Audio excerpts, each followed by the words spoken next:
Before we get onto the questions, Bailey, I wonder if you would mind just giving everyone sort of a little bit of an idea around how you started playing football and like a little bit around your career to date, if that's all right. Yep, no worries. First of all, thanks for having me on, guys. It's nice to see so many faces on the screens, and I hope you're all staying home and keeping safe and following the rules. Obviously, not ideal. We all want to be out there and you know doing things as normal and having our schooling and our football. But now this is the best case scenario. We've got Zoom and the beauty of technology. So yeah, it's good to see you all, and it's nice to have the opportunity to speak to you all. And yeah, I'll give you a bit of a background about me and my footballing journey. Obviously, I'm sure a few of you can tell I speak a bit funny. That's because I'm from the other side of the world. I'm from Australia. So my upbringing there is where I first started playing football. Like many of you, I bet, in the back garden, in the living room, in the kitchen, wherever you were allowed to kick a football, or, in many cases when you're told off. That's how I first started playing football. I loved it. I loved every minute of football, loved every opportunity I had to kick a ball around. Unfortunately, it's brought me to a wonderful club such as Sunderland, and this is where I find myself today. It's been a long journey to get here, and it's had a lot of ups and downs and setbacks, some great times, some tough times, but all of them have been very enjoyable and taught me a lot. With every failure, with every success, with every win, with every loss, there's always a lesson to be learnt. And for me, it's helped make me who I am, and my education and focusing on, my schooling and everything I do, because I'm a big believer in how you do anything is how you do everything. And the standards you set for yourself in school, in life, at home, in football, it all goes hand in hand, to give yourself the best opportunity to do whatever you want to do, and achieve what you set out to achieve. And one of the first steps I took in really pursuing my career was coming on trial in England for Preston North End when I was 16 years old. The trial went well, and fortunately for me, I got offered a scholarship at Preston North End. I moved over 6 months later as a 16-year-old, left my family in Australia to follow my dream of being a professional soccer player, I called it then, obviously being Australian. I don't make that mistake now, I call it football. So that was my journey. I played at Preston North End for 8.5 years. Great time. I made my debut. I transitioned from the youth team into the first team, played over 200 games there. And then I progressed and went to Bristol City, which I was fortunate enough to be club captain in my time there. Had many great years. And my gaffer there was actually our gaffer now at Sunderland. So I knew him well from my time with him at Bristol City. And now I've had the opportunity to first come on loan at Sunderland back in January last year, which I absolutely loved. Unfortunately, it was cut short due to injury and COVID, which we all obviously know about, which is set back football. But I was delighted to come here permanently in the summer, and I'm loving it. So got big expectations of myself and what I feel we can achieve at the club. And I'm looking forward to the time ahead, and hopefully this season we can, get where we want to be and, at least get promoted into the championship. That's definitely our aim. So yeah, that's a little bit about me and my football journey. Brilliant, thank you. We'll get straight on with the questions then. So like I said before, I'll come to you if you want to unmute yourself, just to let me know. If you want to ask the question, go ahead. If you want me to ask it for you, just let me know. Okay, so Deacon, we're going to start with you, mate. Can you ask it? Of course I can, my mate. Of course I can.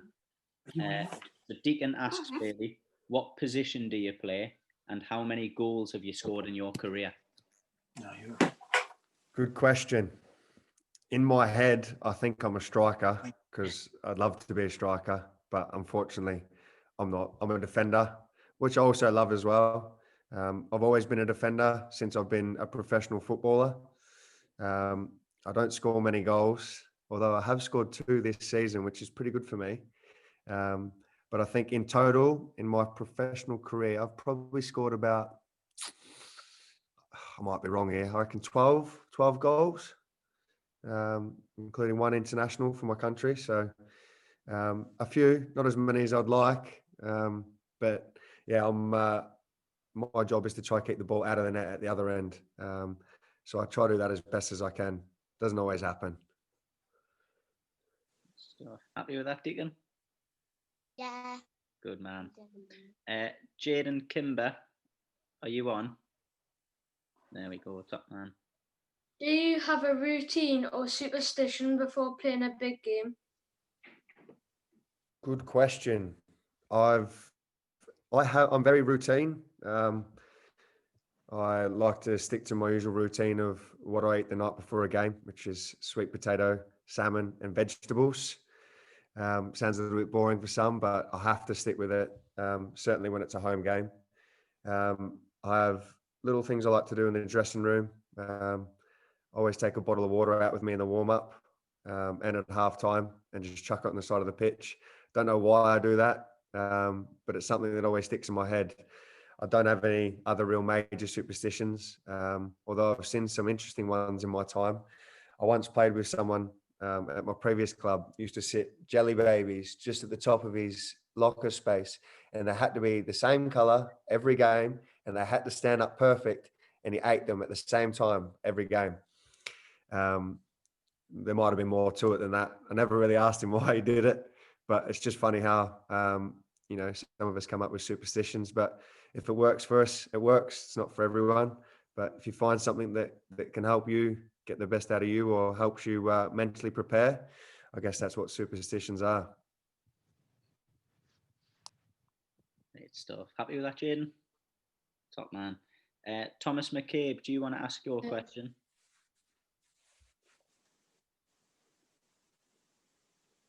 During your youth career, how did you balance football and education, and how many hours per week were you training?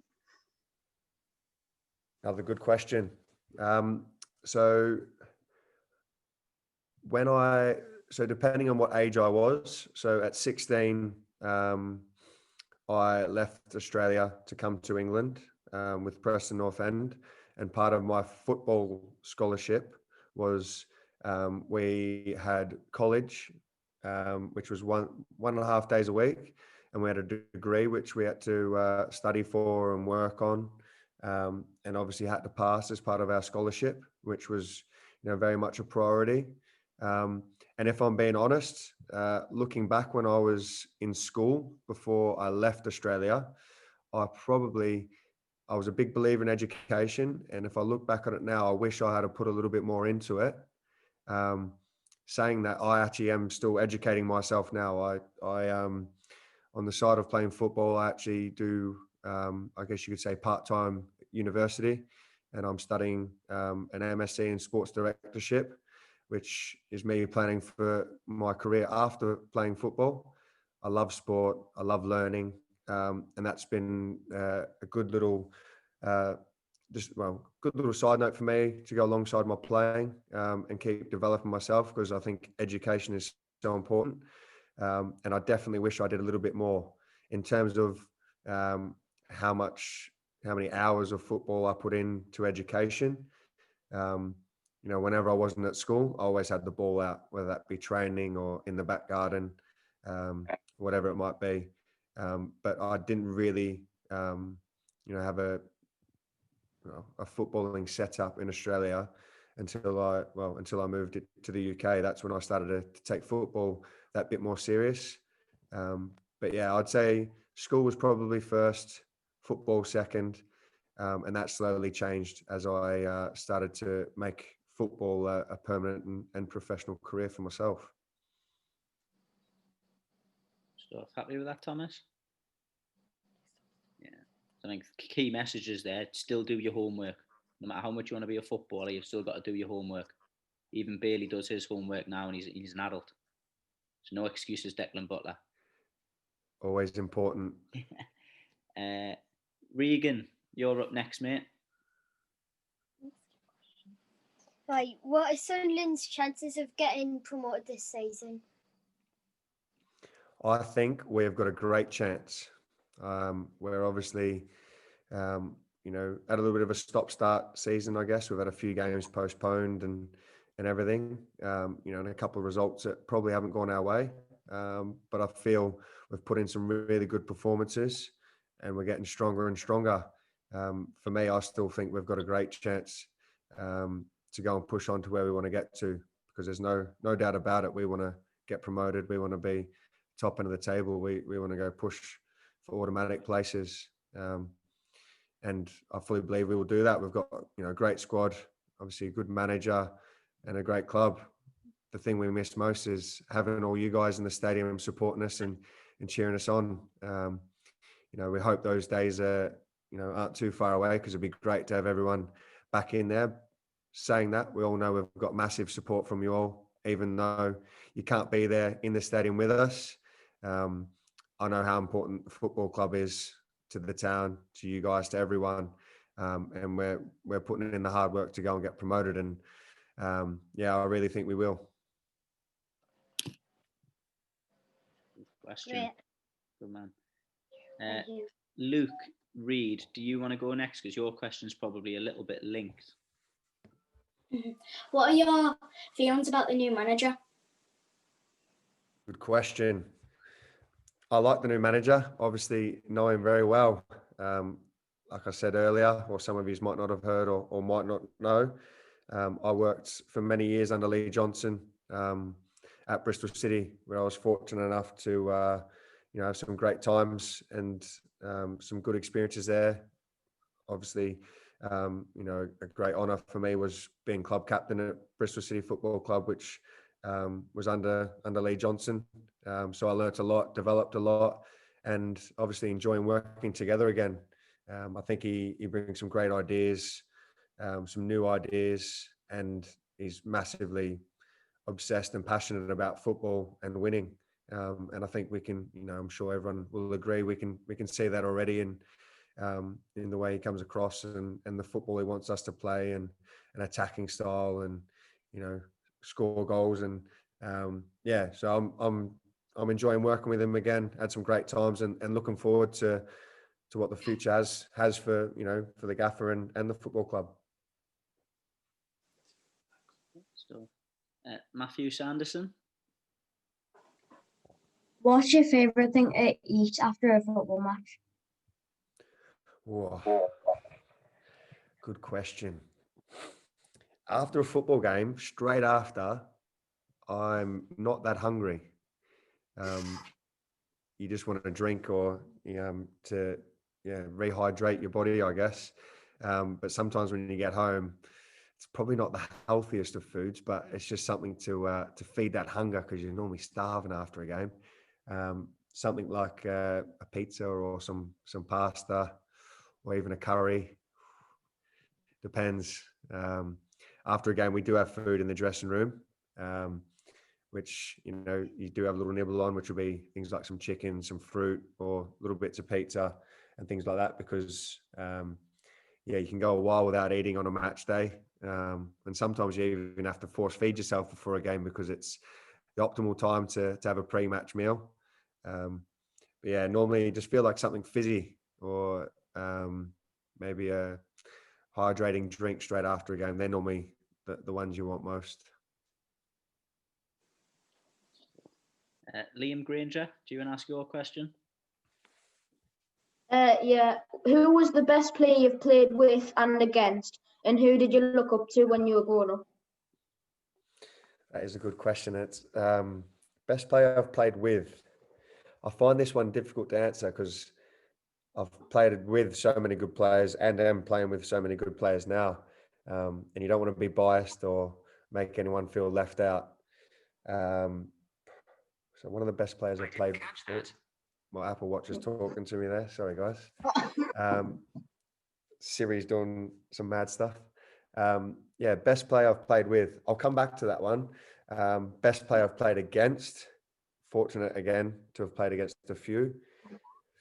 When I was 15, 16, I played against Brazil's under 16s team. Obviously, I was playing for Australia's under 17s, and I played right back. And I played against this Brazilian guy who just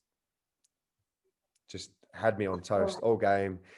Was just doing tricks, step overs, chops, turns. He was selling. He had me. I had a terrible game, and then at the time I didn't know who he was. But obviously now I look at the team sheet and it's pretty clear. He's gone on to be one of the best players in the world. That was Neymar. And at the time he wasn't a name, but let me tell you, he was a good player. He, I thought about retiring from football then and calling it quits. But I stuck at it. I learnt a lot. So he's probably one of the best I've ever played against. And that's when I was very young, which was a great experience. One of the best players I played with, I'd probably played with many, but someone who, for his age and the level he was at, was probably Tammy Abraham, obviously at Chelsea now. And as a goal scorer, he was only 18, and the maturity and levels he was showing then instead of what he's showing now for England and for Chelsea, full credit to him. And what was the last part of your question again? Who did you look up to when you were growing up? Well, obvious one is my mum and my dad. They're obviously my big role models, my family. But in terms of football, I loved Ronaldo, the original Ronaldo, striker, Brazilian Ronaldo. He was my favourite player. I got his haircut, which just shaved head and just had a little fringe at the front. I had his boots, and I had to save up to get his boots because they were hard to get hold of. And I really had to earn them. And I just loved him, the way he played, his sportsmanship, his honesty, everything about him. And I used to think I could play like him. I soon discovered I wasn't quite the striker he was, but I still love him. So he was my idol. Emily Burns, do you want to ask your question? Yeah. Which game you've played on, ground you've played on, is your favourite? Oh, it's got to be the Stadium of Light. It's got to be. Yeah. I really enjoy. Obviously, I prefer it when everyone's in there. It's much better. But definitely one of my favourites. And then from an Australian's point of view, I don't know if any of you guys have ever heard of the MCG, which is the Melbourne Cricket Ground. Crazy because it's a cricket ground, I know. But I played football, for Australia in the MCG against Brazil, which for myself, I didn't have a great game. It was another game to forget about. But from a bit of a boyhood dream, I used to go to the MCG and watch Aussie Rules, which is a sport that us crazy Australians just play. No one else in the world plays it, just us. It's a good sport, but the stadium holds over 100,000 people. It's massive. And yeah, it was a bit of a goosebumps moment for me to play there, which is my hometown as well, obviously growing up in Melbourne. So yeah, Stadium of Light and the MCG. Thanks. Welcome. Isabel McDermott? What made you come to Sunderland rather than any other club? I obviously, from my loan time at my first loan experience with Sunderland, I created a real soft spot for the club. I loved my time. I loved the passion of the club. I like the people at the club. I like the fans, the lads, and really enjoyed my time. And I guess you create a connection. And for me, create a connection quite quickly. And when I knew of the opportunity to come to this club permanently, I really wanted to come and be part of what I feel is an exciting time and, heading in the right direction. So when I obviously had the phone call during lockdown and started discussions, I couldn't wait to get started and get back out in the football pitch. And delighted to be here and looking forward to what's ahead. So yeah, like I said before, a big advantage of the club is obviously you guys, the fans, and the city itself, which we know we've got the full support. But it'll be great to get everyone back in there. So we're all counting down the days like everyone until those days come. Hopefully sooner rather than later. Lennon Hodgson. What other sports did you play before football? I reckon I played every sport that I could possibly try. I played Aussie rules, AFL, which I mentioned before, which is just a game us crazy Australians play. No one else plays. Played a little bit of rugby, basketball, netball, volleyball, swimming. Got involved in swimming carnivals and athletics. Anything I could. I just loved all sports, and I just liked enjoying sports with my friends, the competitive side of it, the fun side of it. And I think, if you can, have a go at any sport, it's worth giving it a go, because, you don't know whether you enjoy it or not until you give it a go. And there's so many good sports out there. Badminton, tennis, cricket, another one I'm forgetting. I love my cricket. I love when we win the Ashes, if there's any cricket fans on here. But yeah, I enjoy all my sports. So yeah, my advice would be play as many as you can, give them all a go. Good advice. Good advice. James Quester, do you want me to ask your question, or do you want to ask it? Can you ask it? Damn it. So James wants to know, why did you decide to come to England to play football? Good question, mate. I heard that England was a really warm country, had really warm winters, and the sun was just always out. So I was like, I want to go there. But no, for me, growing up in Australia, football, I just associated football with England, and I loved England because of football. Didn't know a thing about it, but knew everything in England because of football. And I thought that was my dream. That was where I wanted to be a professional footballer. And fortunately, it happened for me.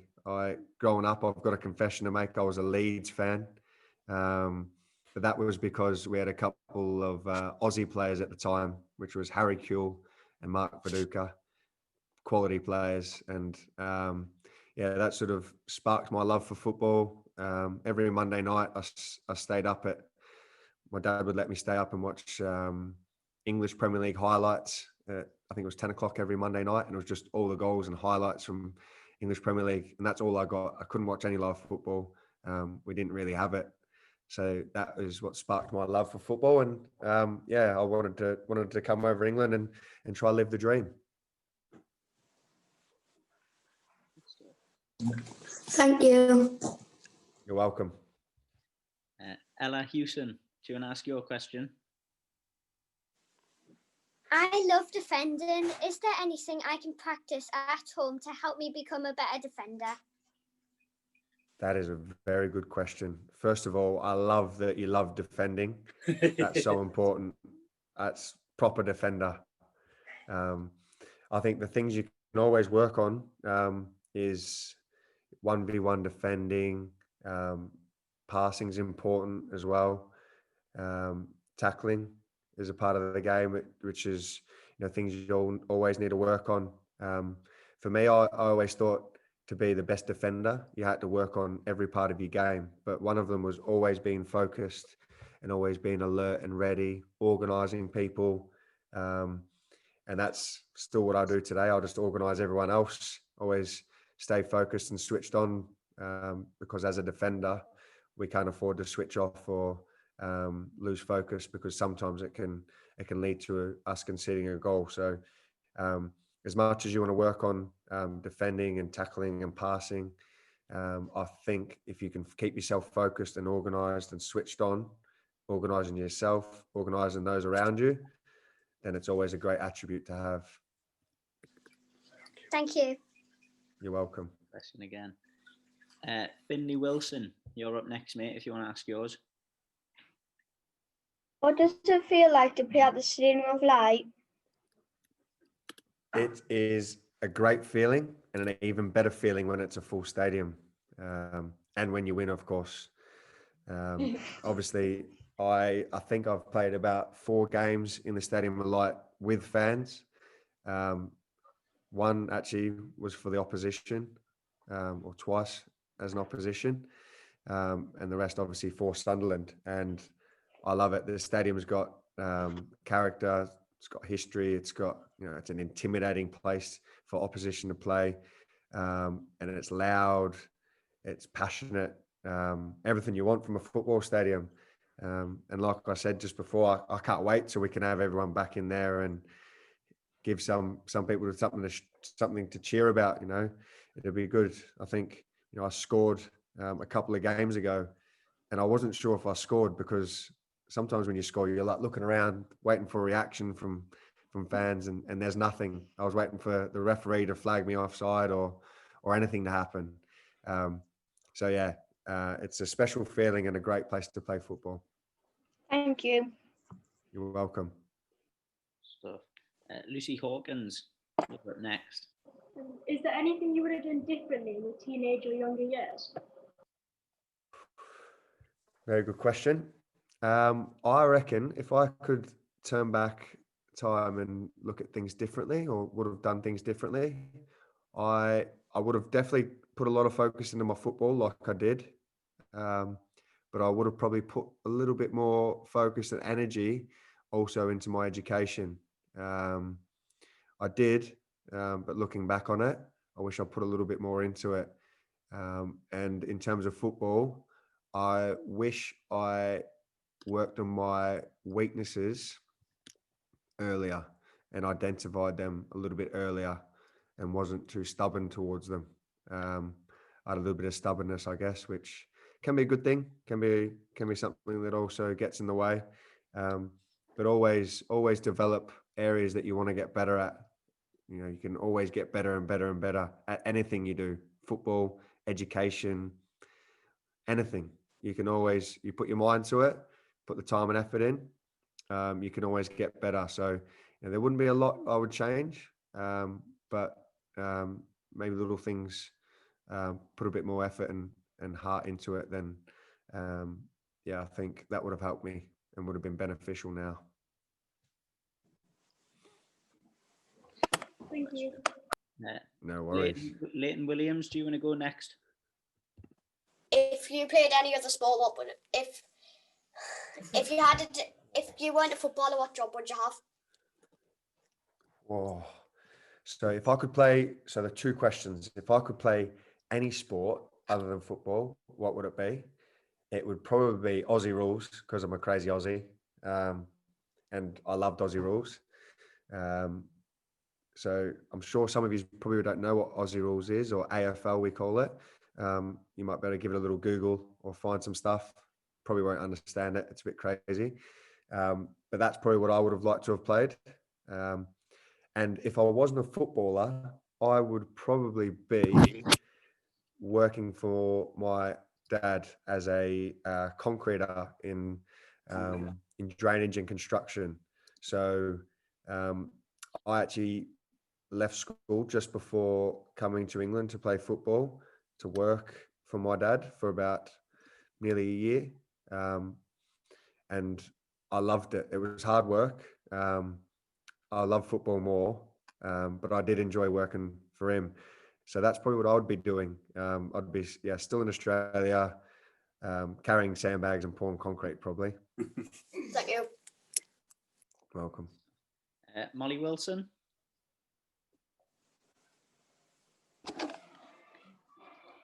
How many grassroots clubs did you play for, and which was your favourite and why?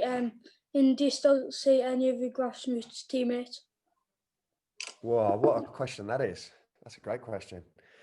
So my grassroots teams were all in Australia, and I'll still speak to people at 4 of them clubs now. And when I get the chance to go back to Australia, I try and watch them play, whether that be their junior teams or their senior teams.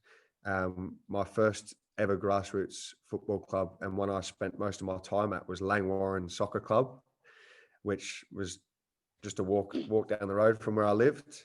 Played many good years there. Loved my time, and try to get back and be involved whenever I can.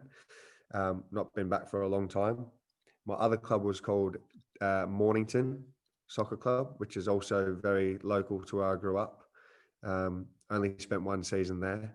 And another team called Dandenong Thunder, which I actually played for their reserves at quite a young age. Had great experience there, and still keep in touch with a few people at them clubs. One of them I keep in touch with most was a team called Victorian Institute of Sport, which was a little bit more of a, you could say, semi-professional setup. We were sort of a select team of players from Victoria, and I actually had a catch-up Zoom call with them just before Christmas, which was great. And it's good to see everyone at different stages of their careers, whether it be in football, business, whatever it may be, still keep in touch with them. And yeah, it's a good way to keep yourself grounded and humble, and always remember of all the people that helped you get to where you did. Brilliant. Thank you. You're very welcome. Sophia, do you want to ask your two questions that you've got now? I know they're two really interesting ones. Can you please? Yeah, of course I can. I'll just get the chat back up. So Sophia's first question was, what makes a good captain? Whoa. There's, many players I've played with, many different captains and leaders have different qualities. One of the most important is, I think, being there for your teammates, being trusted and trusting your teammates, and helping them get the best out of themselves, and you get the best out of yourself. I think I've obviously been privileged to have been captain of my previous club, and vice captain here at Sunderland.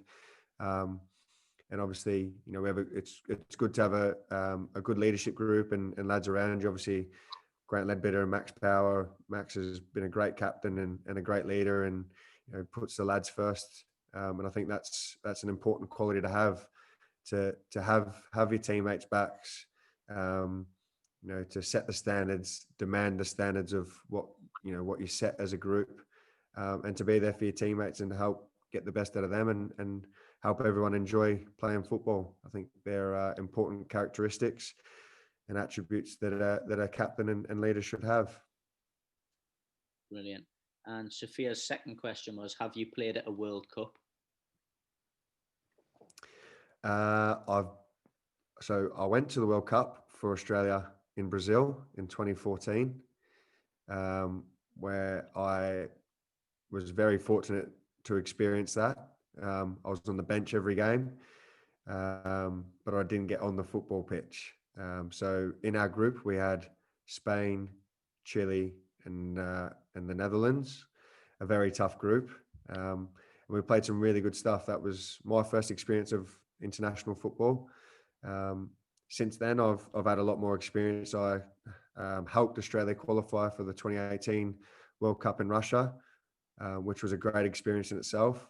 And unfortunately for myself, I missed out on selection for that World Cup squad. So I wasn't selected in the final 23-man squad to represent Australia at the World Cup. So obviously it hurt me a lot at the time, but still take a lot of pride in helping that team qualify for that World Cup. And, my plan now is to make sure we qualify for Qatar, the next World Cup.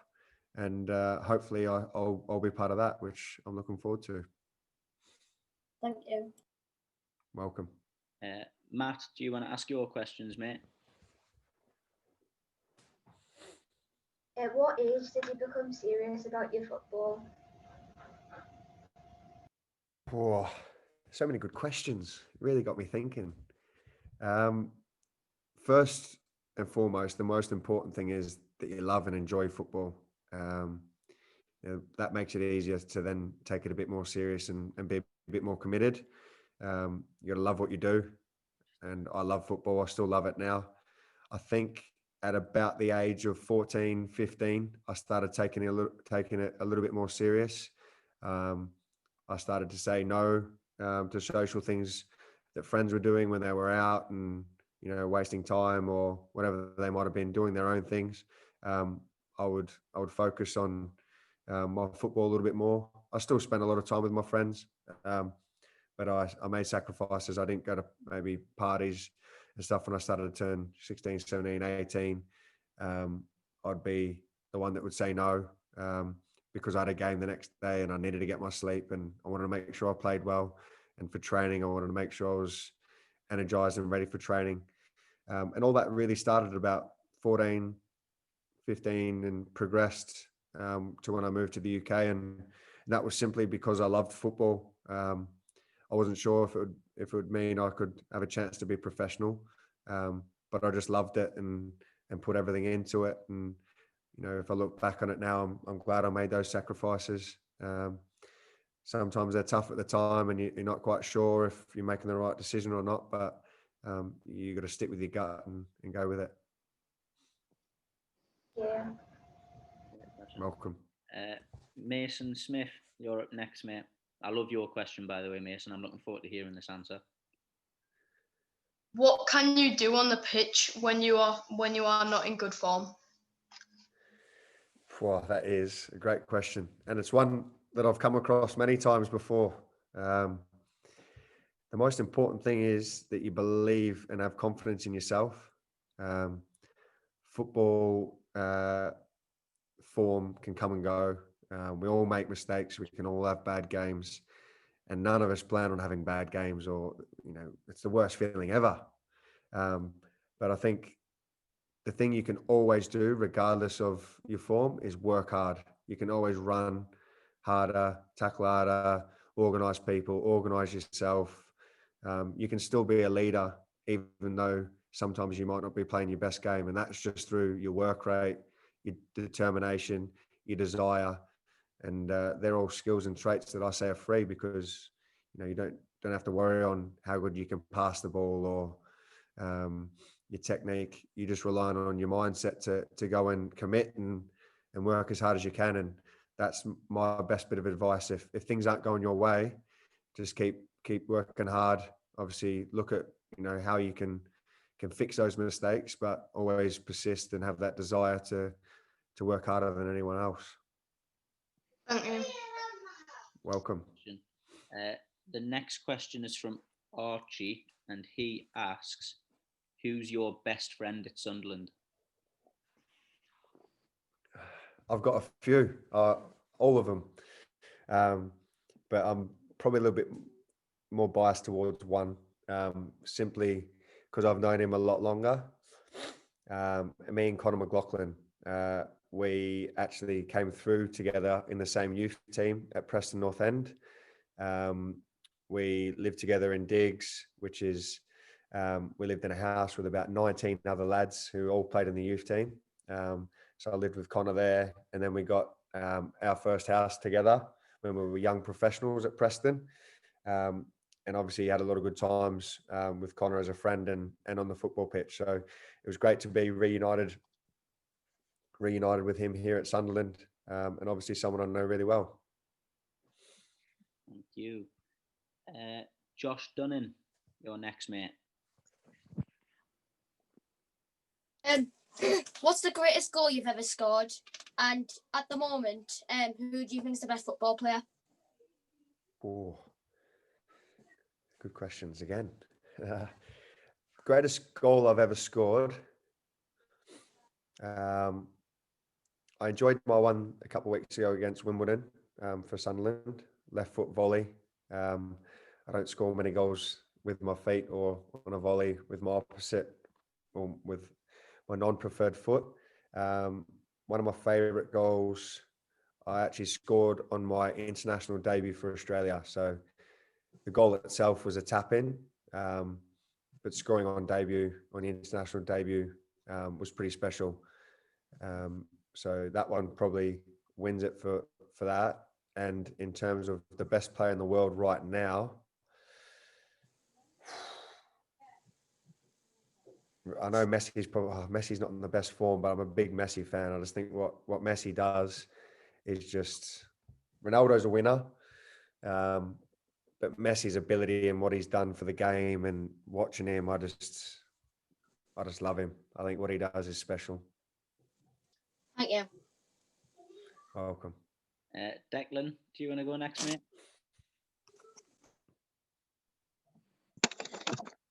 How did you feel going into your first professional game, and who do you support? Another good question. My first ever professional game was for Preston North End against Stockport County, and I was very, very nervous. But the game went well. It was at the time, I think it was called the Carling Cup or Capital One, which was now called the Carabao Cup. And that was my first ever professional appearance. And we won 5-0. So I remember it well. I played alongside Billy Jones, who was also at Sunderland a couple of years ago. And at the time, I used to clean his boots. And Billy was an absolutely great bloke, great human, and a good footballer as well. And to play alongside him, he just did everything for me, just took me under his wing and made my debut very easy. What was the second part of your question again? And who do you support? I'm a Sunderland supporter, of course. But growing up, I had a soft spot for Leeds United. And then they got relegated and I didn't get any news on them in Australia. So I became a Chelsea fan. But I wouldn't say I'm a big fan of either of them now. Obviously, support them because I did as a kid. But I always support who I play for. I think you get a soft spot and a connection for the club you're at. Thank you. You're welcome. Stephen Wilkinson, I love your question as well. Do you want to ask it? What has been your best experience in football? What has been my best experience in football? So there's probably two. I got promoted at Wembley in the playoff final with Preston North End into the championship. That was a pretty big one because I was a young pro at the club at the time when they got relegated from the championship and then progressed into the first team and was part of the team that got them promoted back into the championship, which was very special. And obviously had a lot of great times at Preston as well. On an international side of things is qualifying for the World Cup to me was a bigger sense of satisfaction than actually going to the World Cup because I felt like I was part of what was achieved. And we had a playoff. We went right down to the last games of qualifying campaign and it was a 2-leg final playoff against Honduras. So we had to play Honduras in Honduras and then again in Australia. And we won in Australia and qualified for the World Cup in front of our country, friends and family. And that was a special moment for me and one I'll always remember.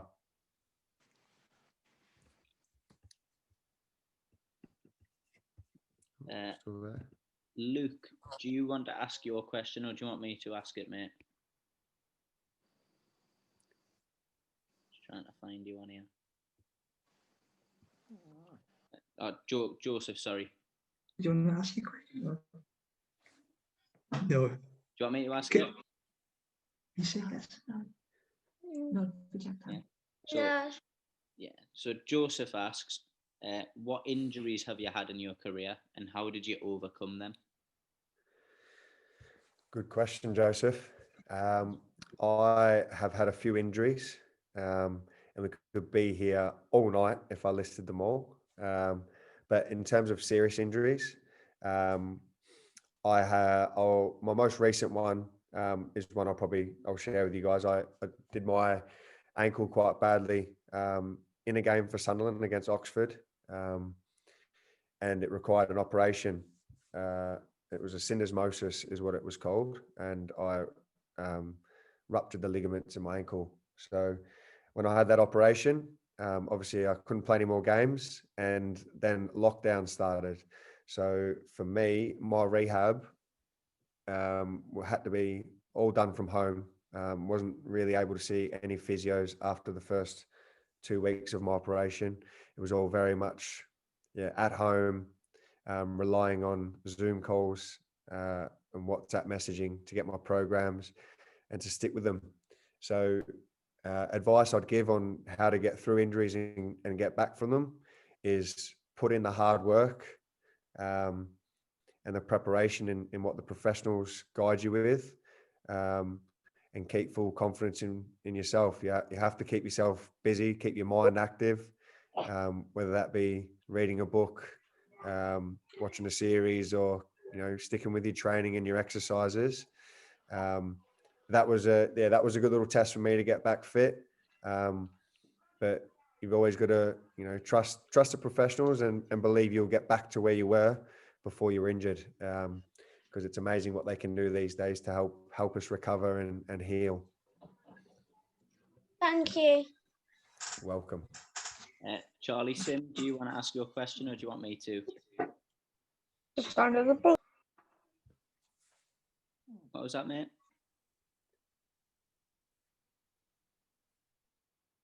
No, can't hear you. I'll ask it for you because we can't hear you. Charlie's asking, what was it like to play in front of no crowds due to COVID? Playing in front of no crowds, you can't get used to it. Although we're meant to, and you got to try. It's just nowhere near as good a feeling, or doesn't feel as important when you're not playing with a crowd. It gives you the lift you need sometimes. That can be your extra energy, or the 12th man, as many times used before.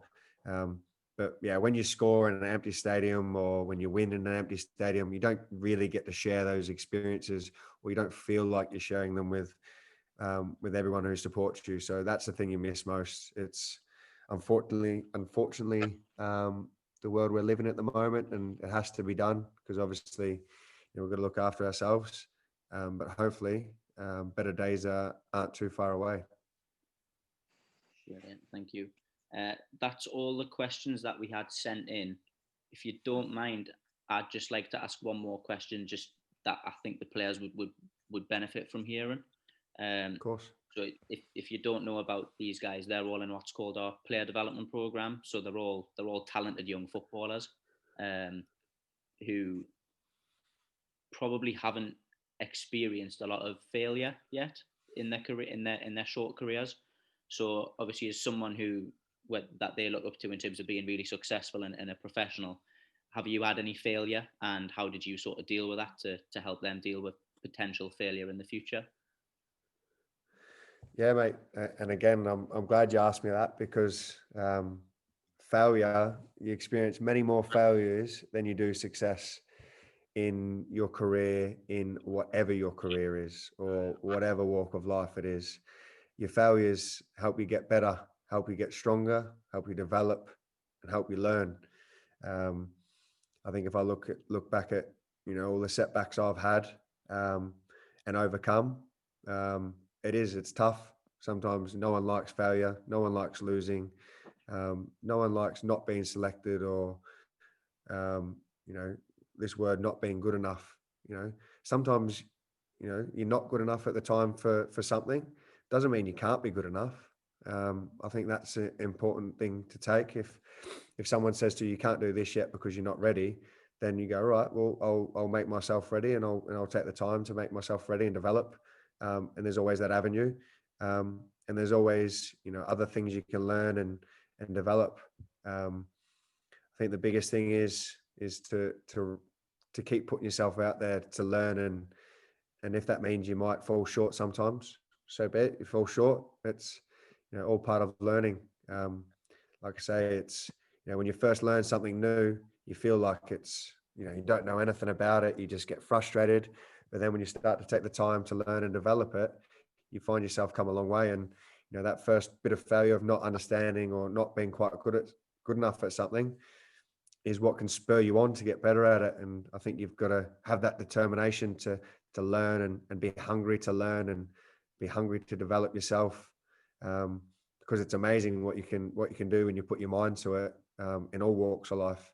And I think, you could use Messi as a great example of, because we all love football, of course.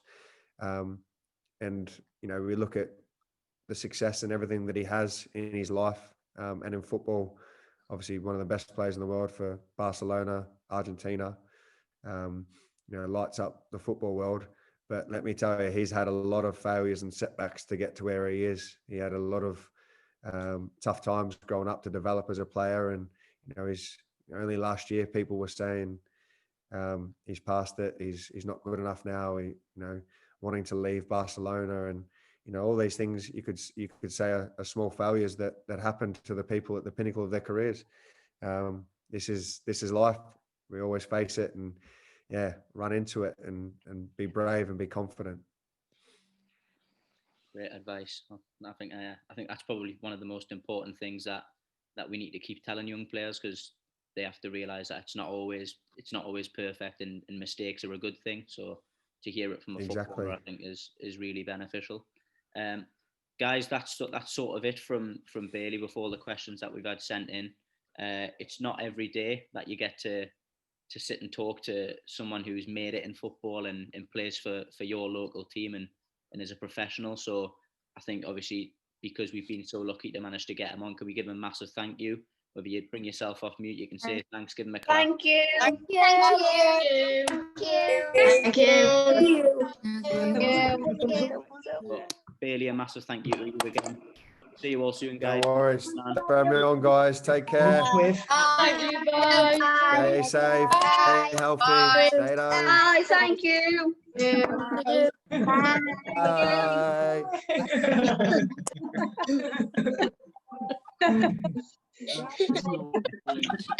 See you later. Bye. You guys. Bye.